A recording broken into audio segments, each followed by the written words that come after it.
Welcome into the Hurry Up Offense here to preview Week 9. But you get some bonus content from my co-host JT and Mason. Of course, I'm TJ. We're also going to talk a little bit about the Josh McDaniels, Dave Ziegler situation, as well as some NFL trade deadline news. So getting more of an NFL pod more than just a preview pod. So excited to get to talk with my co-host JT Mason. How are you guys doing?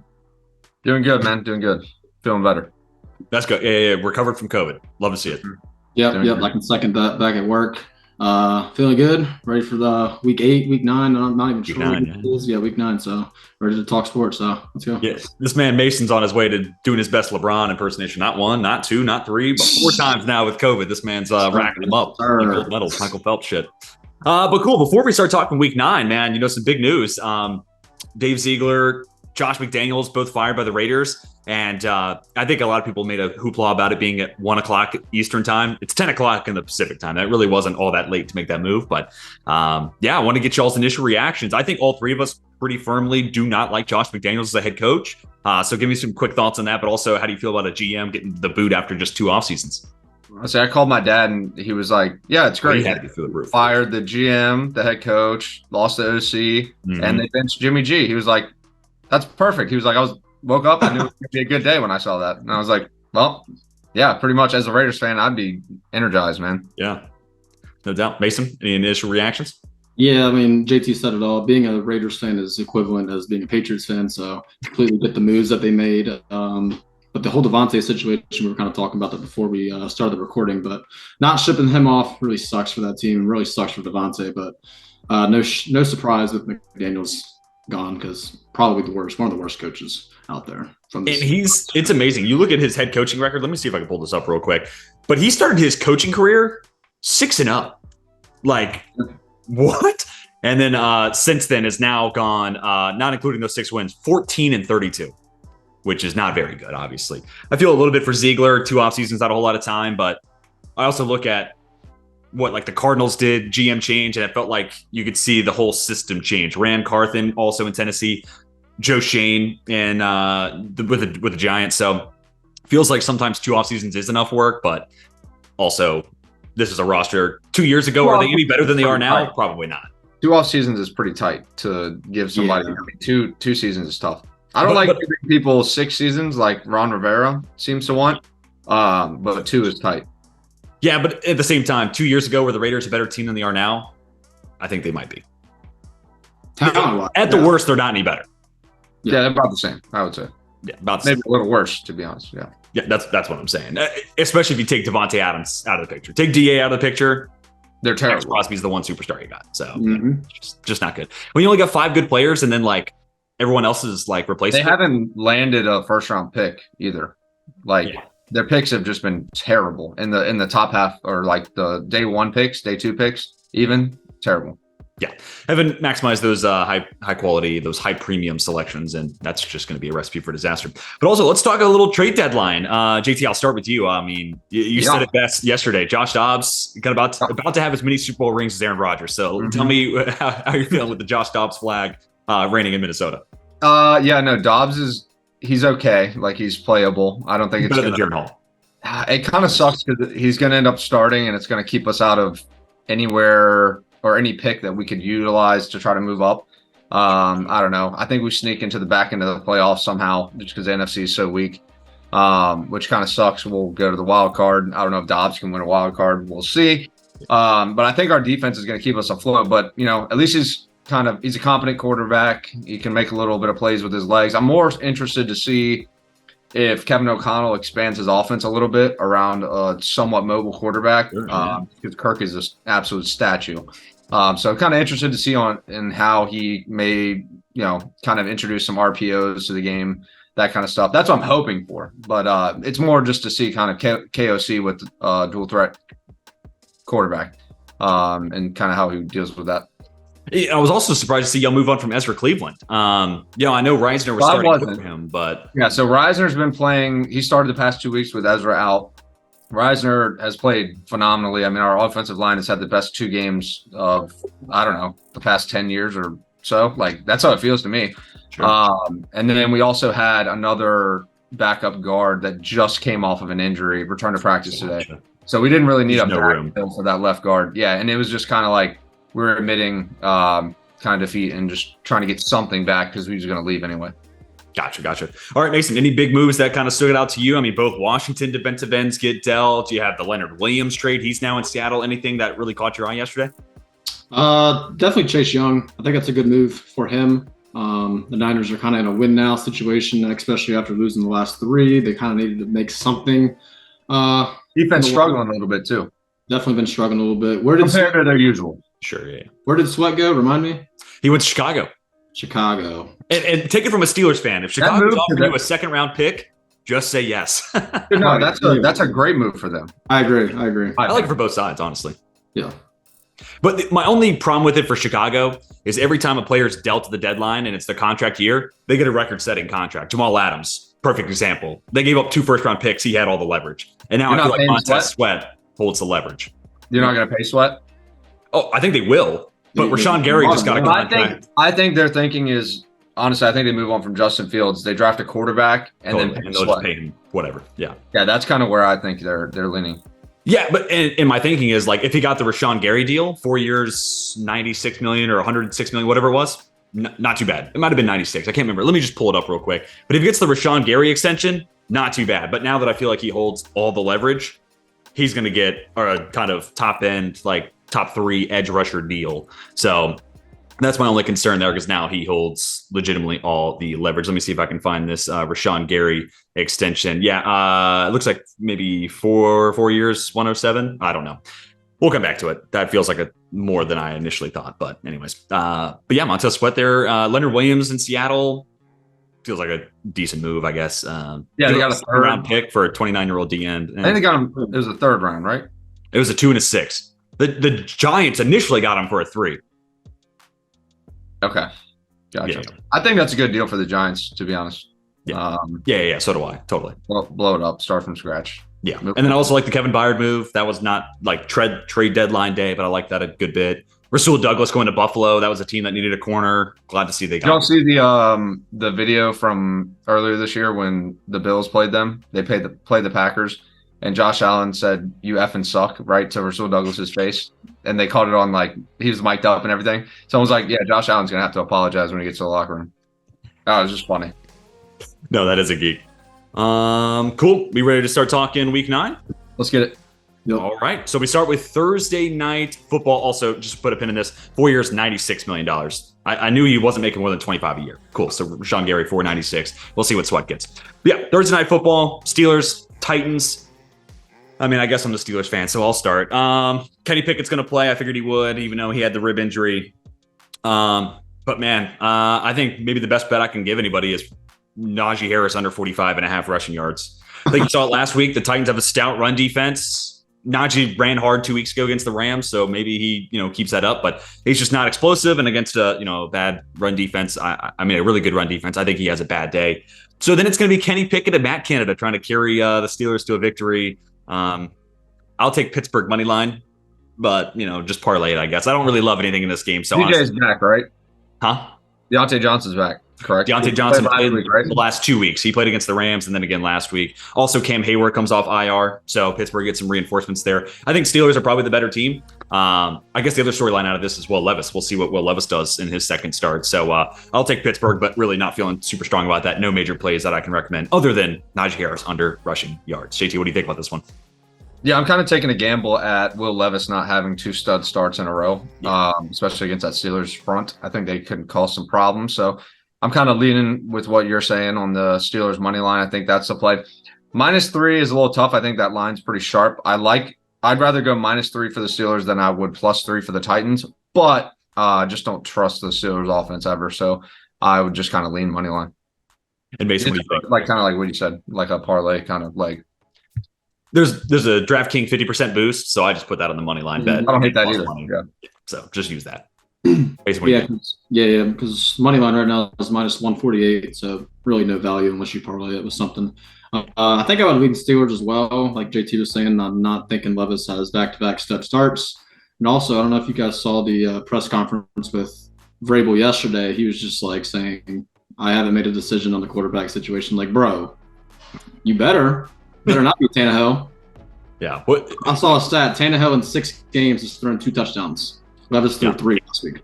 So Four. Or was it 4? Was it 4? Yeah. Okay, well, there you go. So yeah, I think I'd lean Steelers here. I like the money line. I think you pair it with something that you like. I don't know. Not a spicy game though. I don't know. Yeah, not a great way Game to I'm start. dying, not a game I'm dying to watch, but yeah, I lean Steelers. Yeah, especially when Thursday nights include Loki and the boys, or Gen V, I should say. It's kind of hard to say that this is the game or the priority to watch. But if Vrabel starts Tannehill, I'm not even as a Steelers fan. I'm just going to be upset as a draft fan. Yeah. Just because I hate when teams start somebody we already know who they are, and the Titans are not going to win the division. So what's the point of wasting the time? Like, you're not going to new information you're not finding out about Tannehill. So.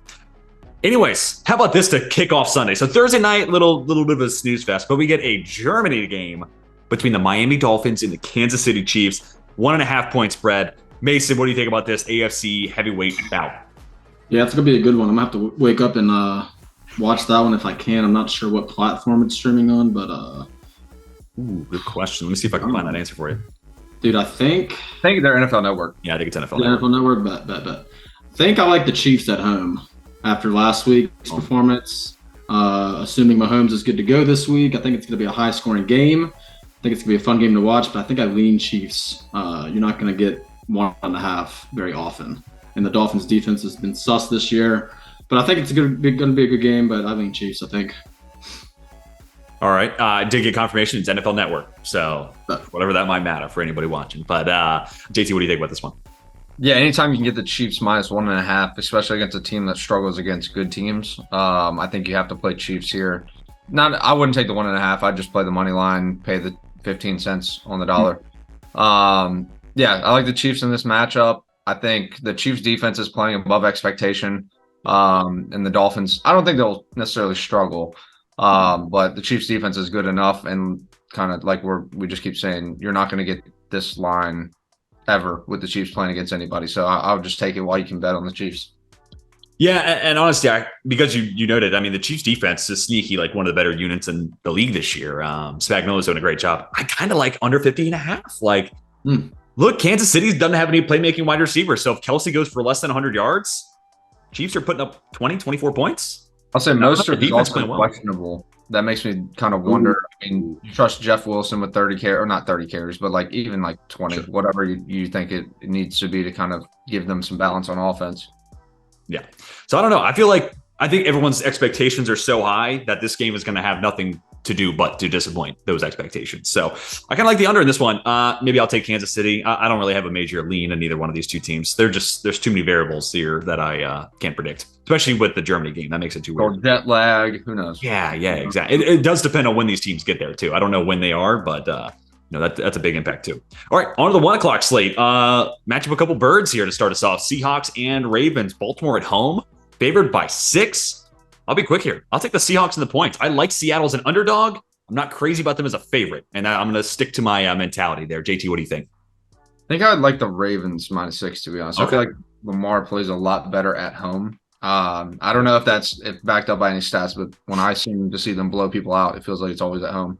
I don't know. I think 6 points is a lot, though, because I don't think the Seahawks are a bad team. So I get your kind of angle of playing the Seahawks as underdogs, just because they're not that much worse than even the best team in the league, if that makes sense. But I don't think they're kind of one of those teams with like a higher floor, lower upside, or lower ceiling. But I think the Ravens kind of put one together. I forget what the Ravens did last week as far as results go, but that would kind of sway me a little bit as well. Actually, to your point, Lamar Jackson at home, 2 less games, higher completion percentage, as many plays of 20-plus yards, higher yards per carry, and then the same touchdown to interception ratio. So you might be onto something So maybe there are some stats, because I feel like every time I watch them at home, they're blowing somebody out. And the passer rating is about 15 points different, higher at home, if you care about passer rating that much. Sure. All right, Mason, what do you think about this one? 6-point difference between Seattle and Baltimore. Yeah, not much to say about either team, honestly. I like your angle, TJ, with getting to 6 points. Yeah, I just don't trust the Ravens enough as a lot of people do, even though they're at home. Everybody's high on the Ravens right now. The Seahawks have been pretty consistent all year. I think they continued that trend on Sunday, so I'll lean the Seahawks. Yeah, and I mean, Mike McDonald's in his bag right now, so I think another way of kind of juicing the Ravens line. The props not up yet, but Geno Smith over interceptions. Like, you can get like 2+ interceptions or something like that for some plus money. That might be your move. I think Geno Smith played pretty well. It's just he gets in the red zone and for whatever reason throws Stevies for no reason. Like, he'll just find a defender and throw one at him. But other than his red zone decision making from time to time, he's been playing pretty well this year. So I'm just thinking that might be an alternative angle to bet Ravens money line without having to, lay a bunch of points or lay a bunch of money. So next up, Cardinals and Browns. Cleveland favored by 8. Does sound like Deshaun Watson's going to play. So JT, let me toss it to you. What do you think about this one? Cleveland and Arizona. I like Arizona +8. We get to see Clayton Tune this week. Little programming note there. Yeah, Clayton Tune. I think Clayton Tune's pretty rough, to be honest. But I just don't love the Browns offense ever with Deshaun Watson kind of at the helm. I don't think he's very good. And I think the Cardinals defense is good enough to keep them within 8. I kind of like where that line's at. Give me 8 points. I think it should be around 6.5, to be honest. Sure. Mason, what do you think about this game? Yeah, I like it. I agree. You wouldn't believe it, but the Cardinals are like one of the best teams against the spread this year, believe it or not. So I think 8 is too many against the Browns team. Like JT said, the offense isn't very clicking. Deshaun Watson's kind of washed. Did have a question, though. I'm not too sure. Who's the quarterback for the Cardinals this week? Is it Kyler? Is he back? Clayton Tune, rookie from Houston. That's who y'all were just talking about. Okay, he looked pretty rough. I watched him in a preseason game against the Vikings this year. But he also had some preseason tape that was hype. So where's he from? Where'd he go? Utah? The quarterback. What college? Houston. Houston, that's right. My bad, Red. I was thinking Red. A3 selection, I think 5th round, maybe.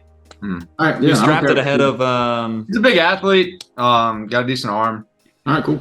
I just feel like he processed it a little slow for the NFL, especially against the Browns defense. Good Lord. Yeah, and I mean, little spoiler alert for my lock of the week, but Cleveland's going to be one of those 2 legs of my teaser. I like him a lot more at a spread at 2 versus 8 because Arizona is your prototypical backdoor cover team. I mean, look at the Ravens game. Yeah. So, I mean, the Cardinals will sneak in late. They'll keep it somewhat competitive, I think. I think the Browns defense basically wins them this game. I also think the Browns can move the ball on the ground pretty well against Arizona. So I think Cleveland's a better side. I'm interested to see Deshaun Watson, but I do like him as a teaser leg more than -8. So that's kind of where I'm standing on this one. All right, next up, Washington Commanders and New England Patriots. Wow, this would have been a fun game had the 2 edge rushers for Washington been there, Matt Judon healthy, but they're not. So Mason, your Patriots are favored by 3 at home. What do we think? Good Lord, dude. Dude, I don't even know. Like, as a Patriots fan, you would think I would, be analytical and, know what the hell I'm talking about. But just watching this team, it's a crap show. It's a crap fest. So I'm definitely not taking the Patriots, but I also don't want to take Commanders either. So give me the under 40.5, honestly. Hot take. I don't think there's going to be a lot of points scored. I don't think that's a bad take whatsoever. Yeah, I don't think there's going to be a lot of points scored. So as for a side, I couldn't tell you who's going to win this game. Because I'm not high on the Commanders. They just traded their 2 best defensive linemen. Not high on the Patriots, obviously. So give me the under. JT, what do you think about this one? I think the Commanders' D-line is a little deeper, or it was deeper than most people think. So I don't think – I mean, they're losing some key players. I think their defense was – I mean, they've been kind of bad statistically anyway. So I don't know that they see a big drop-off, at least statistically. I mean, of course, you're losing 2 studs. I think I'd lean Commanders +3, but I'm kind of on the same wavelength as Mason where I don't know that I would play it. The only reason I really am kind of staying away from it is I feel like Belichick's defensive schemes may have Sam Howell kind of seeing ghosts. Howell had a great game last week. He hasn't put a ton of them together back to back to back. And I don't know. Sam Howell processes very slowly sometimes, and I think against the Bill Belichick defense, that can cause a lot of issues. Well, also, I think he'll throw a lot of things that just force him to take his time to process. Even like Justin Herbert's rookie year, they lost 24-0. Like the Chargers lost 24-0 just because Herbert was an elite processor right off the rip, but Belichick just gets in your head. So that's a good point. And also Josh Uche is still there in New England. He's a stud. Christian Barmore's played great. So there is still some pass rush there, even without Matt Judon. I think the Commanders might be the other leg in my teaser, just because I don't know if the Patriots offense can beat anybody by more than a score. Like, I don't know if they win by more. They're not beating them by 9, I don't think. So I might make Commanders +9, my other teaser. But you could even do what Mason was talking about. Move this and basically make it a same game teaser. Commanders out to 9 and then under 46.5. Yeah, that's a good point. These two teams are not hitting 47. Sorry, it's just not happening. So, unfortunately, that's going to be a pretty boring game. But all right, next up, we got to talk about the Chicago Bears and the New Orleans Saints. And look, I know the Saints are coming off a pretty good game. I don't know if they should be favored by 8. So I don't know. That being said, it does seem like it's going to be Tyson Bagent playing quarterback for this week for the Chicago Bears. So that's not great. I have no major lean over, under either team spread. I really just don't really care to watch this game. I hope Red Zone shows me as little of this game as humanly possible. Unless Chris Olave is going crazy. So no major leans for me. Mason, what do you think? Yeah, speaking of Olave, like he hasn't really been going crazy this year. I think he's starting to heat up a little bit with Carr, but not to what you would like. Looking at the numbers now, I think I don't know, dude. I can't back the Saints by winning by more than 8 points. So give me the lean of Bears +8, even with Tyson Bagent at the quarterback. I don't know, man. Another boring game, but nothing much to say. I'll take the Bears +8. All right, JT, what do you think about this one? Yeah, I don't want to watch this game at all. Don't really get excited about any of the plays either. I think the only thing I'm not going to play it because I don't like unders, but I think I would lean under 41. Just given the two offenses, I don't have much confidence in either one. You got a young player, and then you have a Derek Carr-led offense, which I'm never a fan of. Yeah, and like I said, no one wants to watch it. Yeah, like maybe for the Chris Olave factor, like I said, but otherwise, I'm just not. Especially if it's Tyson Bagent, I have no interest in this game whatsoever. So sorry, Bears and Saints fans. Which feels like a classic Thursday night football game that thankfully isn't on Thursday night, ruining our isn't on an island. You know what I mean? So, yeah. All right. We got 3 more 1 o'clock games. The Minnesota Vikings and the Fighting Josh Dobbs. No, it might be Jaren Hall this week. That I would understand if Dobbs doesn't play. But Vikings and Falcons. So JT, let me toss it your way. Currently, Falcons favored by 4.5. Didn't expect to see that 2 weeks ago, did you? I don't expect it now. I think this is insane. It's not a pick 'em. I'm taking Vikings +4.5. I don't think like everyone should take that line. That's insane to me. The Falcons are not good. Like plain and simple. I don't know if Kirk played defense for us, but I think our defense will be okay. I don't know if he played wide receiver for us as well. I think our wide receiver. I think he did. Our tight end. I think we still have him too. Our left and right tackles. Kirk didn't play that either. No, so we should. That's the best tackle tandem in the league. Yeah. So our highest ranked O line in the past like 15 years. We also still have them. So 4.5. Give me that all day. I'm not going to get greedy and push the money. Well, I will. I'm not recommending, right? That's your ladder. That's your ladder. Nobody has to do it. I'm going to do it. +4.5 is insanely high to me. I think that's crazy. I think 2.5. Okay, you start to make a little bit more sense. 4.5 is insane. Yeah, I think I'm with you. Also, you sound like a high schooler that's like trying to pass drugs on to his like friend. I'm going to do it, but you guys definitely. So that way to take shape into someone from Dazed and Confused. But no, I'm with you on the 4.5. And if we do get to see Josh Dobbs, we get to test my theory that I think Josh Dobbs is better than Desmond Ridder. So better quarterback, potentially getting points. So is it going to be Hall? It's going to be, well, first off, on the Falcons side, they're starting Heinicke. Oh, it's Heinicke. Oh, yeah, Heinicke's even worse than Ridder. So don't even get started. Yeah, Heinicke against Beeflo. Oh my God, I love it. I can't wait to see it. But I think we're going to see. I don't think we're going to see Dobbs much. Maybe second half, but I don't think we see him this week. Mason, what do you think about this one? Yeah, man. Shout out RIP Kirk Cousins, man. That was bad for the entire community, man. Like I feel like everybody's pissed off about that one. It stings a little bit. But yeah, I like you guys' take. I think everybody's going to hammer the Falcons because of what happened with the Vikings. Sure. So that's not a bad take at all. 4.5 is probably too much. And I'm just so pissed off with the Falcons, man. Like the whole Bijan thing. They're not using them enough now. I don't know what's going on. So Vikings defense has stepped up lately. Like JT said, Kirk doesn't play defense. So all good on that side of the ball. So yeah, give me the Vikings. Yeah, and you know what's interesting? This game with a total of 37. Like I still don't think there's no Kirk Cousins hurts, but I think these two teams can clear 37. So I might end up playing over there in that game. Yeah, I don't hate that either. Especially with Brian Flores, he blitzes, so there's variance there. So, like, I don't know. I kind of like the overplay there as well. All right, now we got to talk about the Tampa Bay Buccaneers and the Houston Texans. I'll get out of the way quickly. I've already bet Houston -2.5. Love that. I think this is a great bounce back spot. Tampa Bay's got a pretty good defense, but I think Houston actually played a genuinely pretty good game last week. Just didn't get the results to fully show it. So yeah, I'll ride with the Texans at home. Need a bounce back win. JT, what are your thoughts? We're on the same page. I'm going to pass it to Mason because I know he's our resident. He's our Bucks believer. He's our closet Bucks fan this year. So not as of late, dude. Not as of late. I was high for the first couple weeks, when they were winning games, but now that they're 2-1, Mason's like, "Hey, watch out, watch out, watch out for them Bucks." Yeah. Now that they're back to their the typical Bucks. Yeah, I don't know. Texans after last week, they've got to win this week at home. They just have to. They kind of need it to. Yeah, they need the win. They're still in the running. So yeah, I like the Texans this week. I think Stroud gets it going again. I think a lot of points are going to be scored though in this game. I like the over 40 as well. I think that's too low. But yeah, passing it to JT now. What are your thoughts? I'm on the same page as TJ, so I think, or the same page as you, it sounds like as well. So Texans -2.5. I love that play.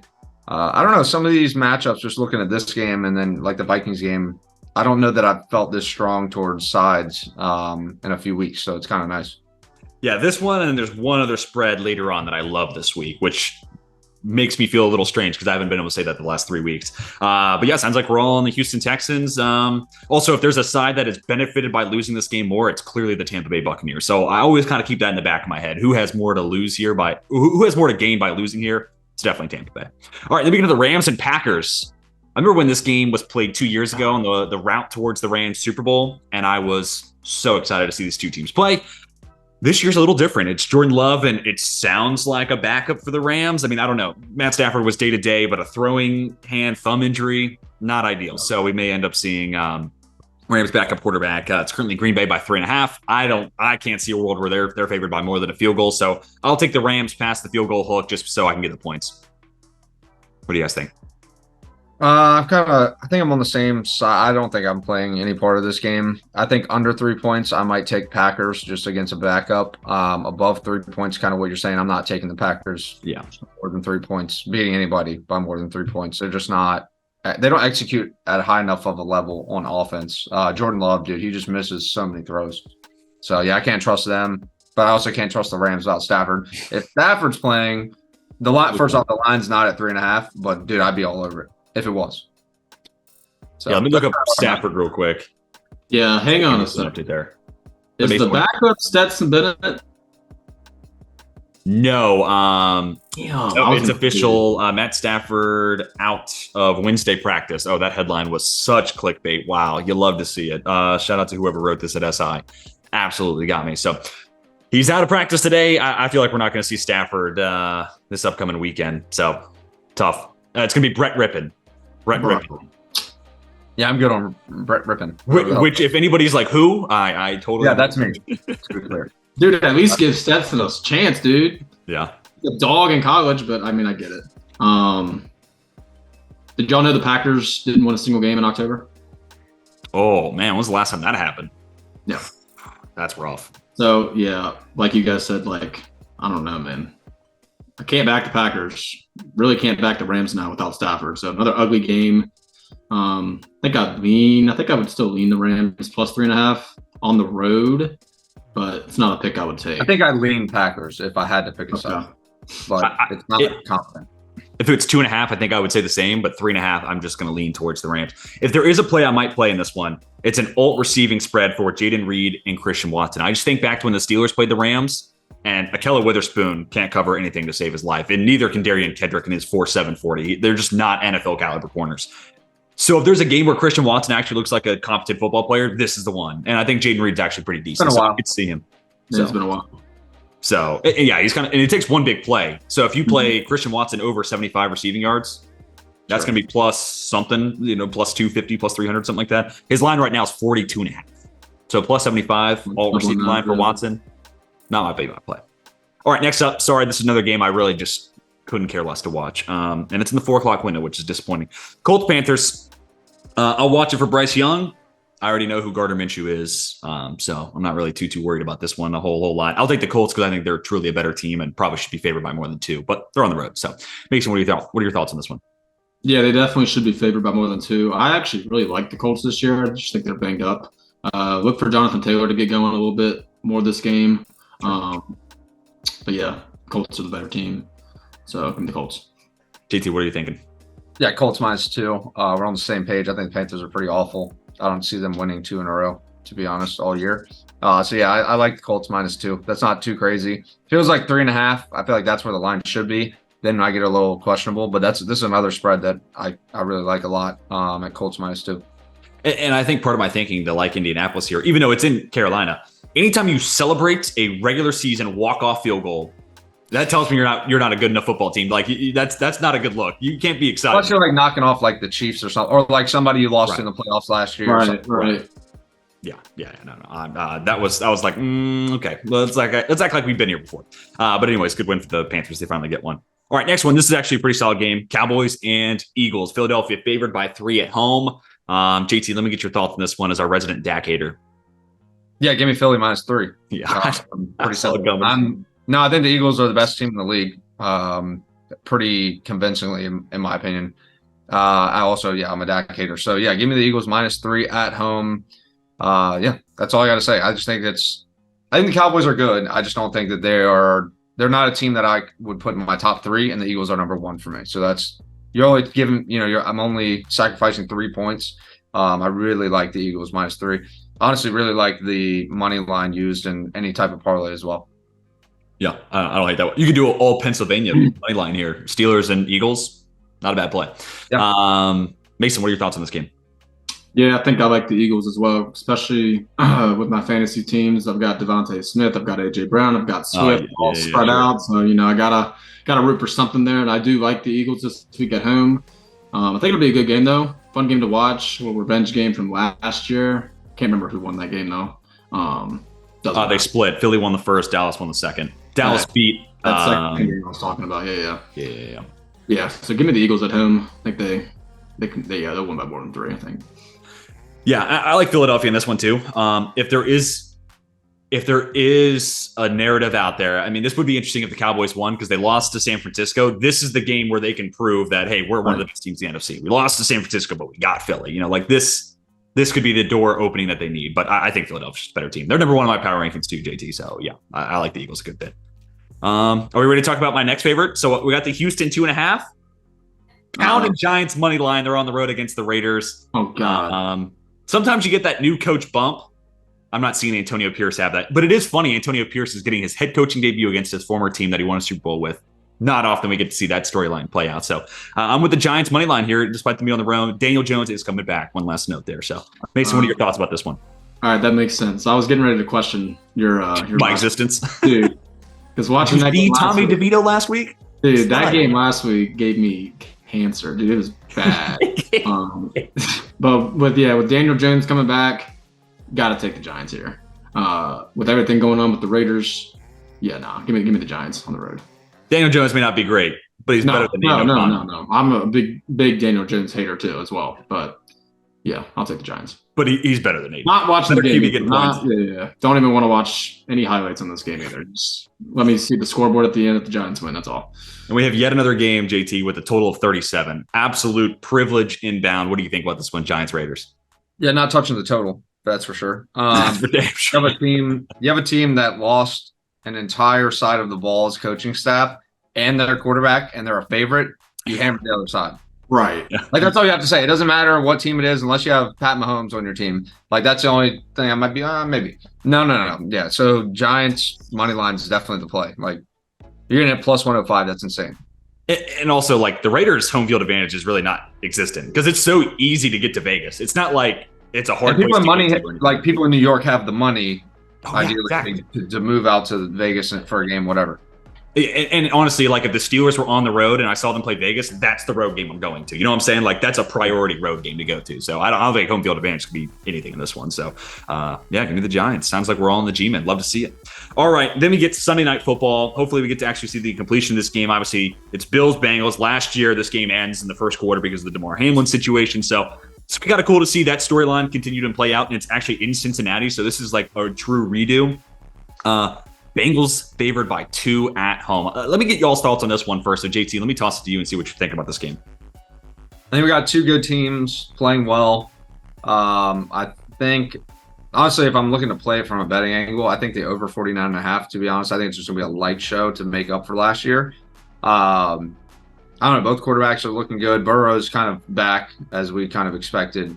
I also don't think the Bills defense is all that people tout it to be, in my opinion. Not anymore. I think they're good. I just don't think that they're elite or they're going to really cause Burrow a lot of problems. And I expect Josh Allen to match it on the other side. So I really like the over, even though it's a high number at 49.5. I could see both teams clearing 27 points, and then you hit it. So yeah, one team gets to 30 something, and the other team to 27. Easy hit.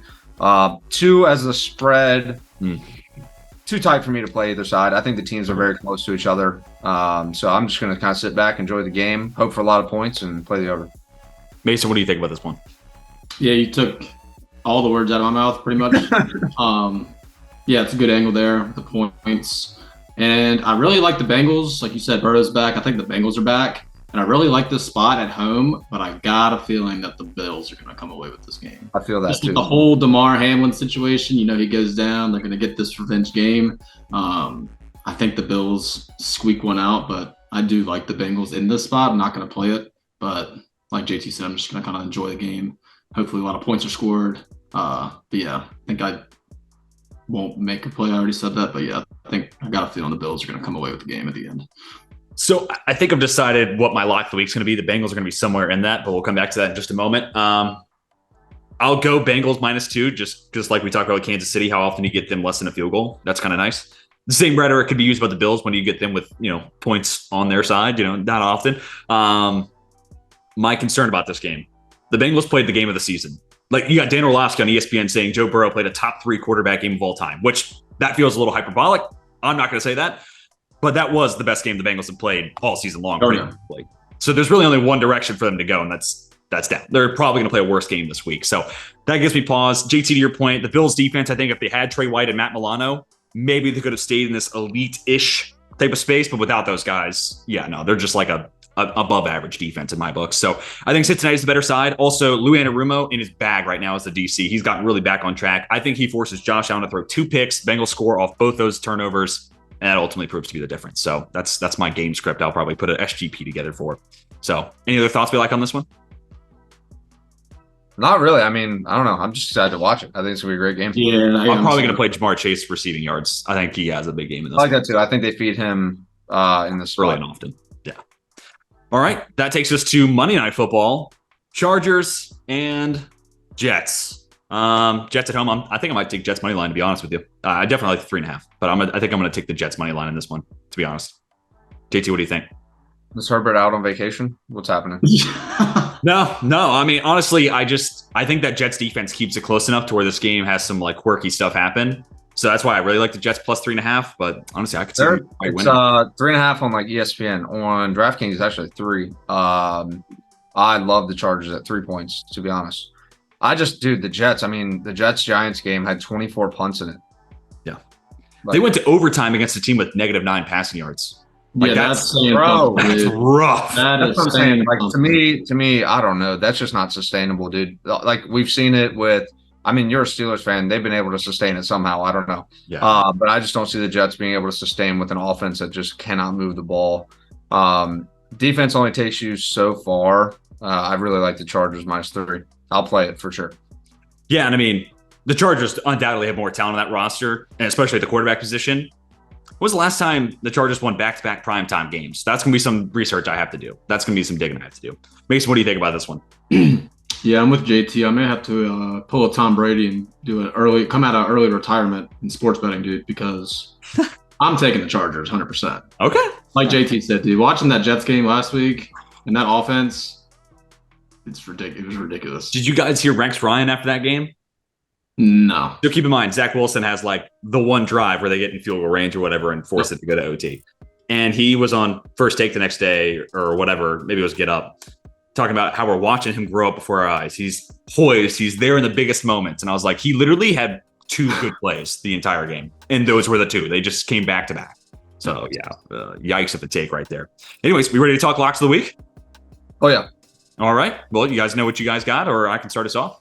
They locked my Charger spread when I went to place it. Oh, it's moved to 3.5 already. Literally in the time that I said it. Mine's been 3.5. Mine this was is at why you come to the hurry up offense. JT's out here moving lines. I clicked it, try to see what my odds would be in a lay that I'm putting together, a little sneak peek, and it immediately locked. Kind of blown.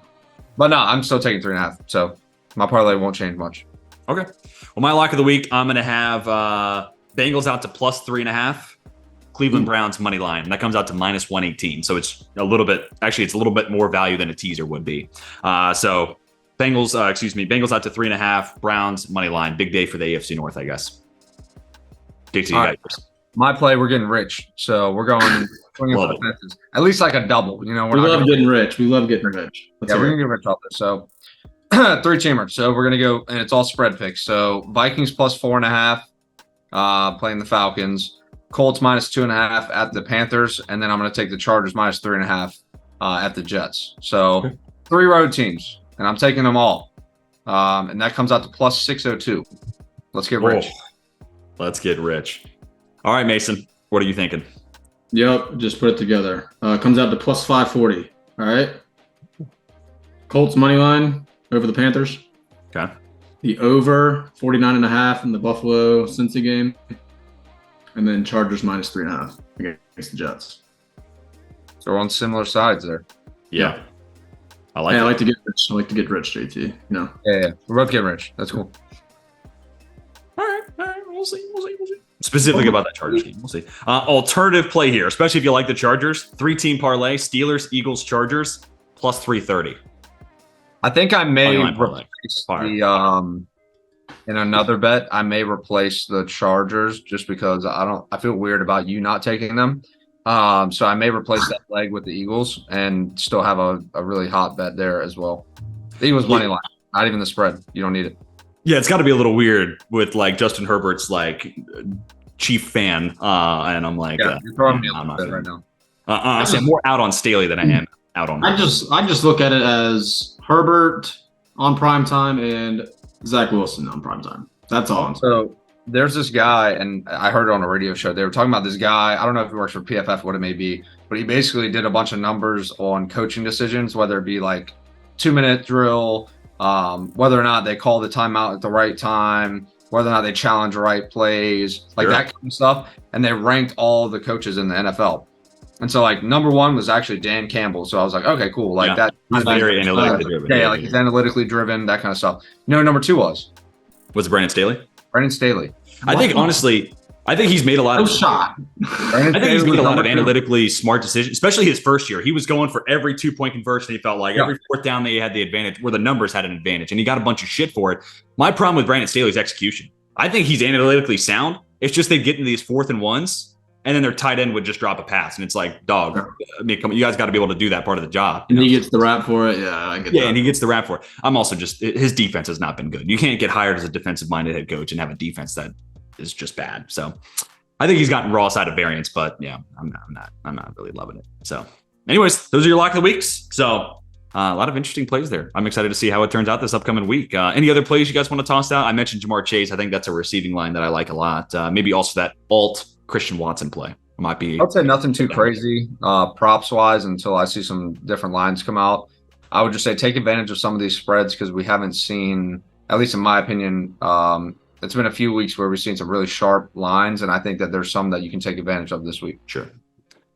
Mason, any other plays you wanted to throw out to the good people? Just one that kind of clicked. Might be kind of biased as a fantasy owner, but depending on what the number's at, I like the over with Tua passing yards. I feel like he's gonna have to throw the ball.